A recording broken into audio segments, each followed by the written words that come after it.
President-elect Donald Trump is pressing forward with his cabinet picks, tapping top allies as controversy grows over some of his choices. Yeah, with the incoming administration taking shape, today's episode of Face the Nation is taking a look at what Trump's cabinet picks mean for America's government and our country. Face the Nation anchor Margaret Brennan joining us now from Washington, D.C. with a preview of today's show. Good morning, Margaret. Good morning to you both, Sheba and Rachel. It has been a very busy week here in Washington as the city anticipates what is coming in January when Mr. Trump is sworn in as the next commander-in-chief. He has made a number of announcements about who he wants to appoint to his cabinet, as you just mentioned.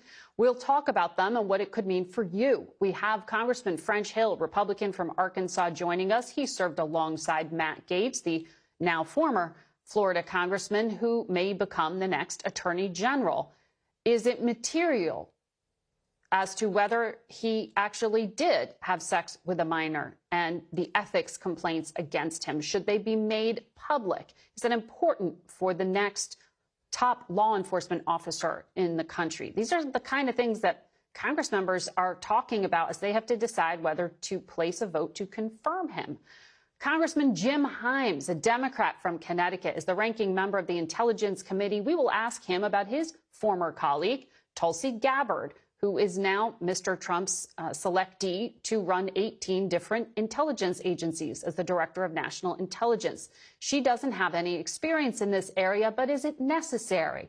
We'll talk about that as well with his selection to be the next defense secretary.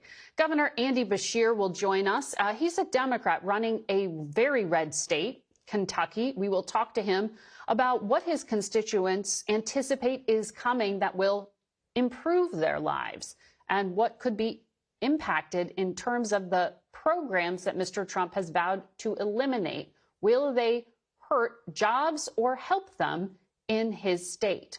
Sue Gordon is the former principal deputy director of national intelligence. She used to brief Mr. Trump during the first administration on very sensitive state secrets. We'll talk to her about what is next in these picks. And Dr. Deborah Burke, the former White House response coordinator, will be here with us. You remember her from the pandemic. We will talk to her about what working on health policy is like with Mr. Trump and what RFK Jr.'s selection to be the HHS secretary could mean for your access to vaccines and the quality of your food. All right, Margaret, looking forward to those conversations. Thank you so much. And you can watch Face the Nation Sunday mornings right here on CBS.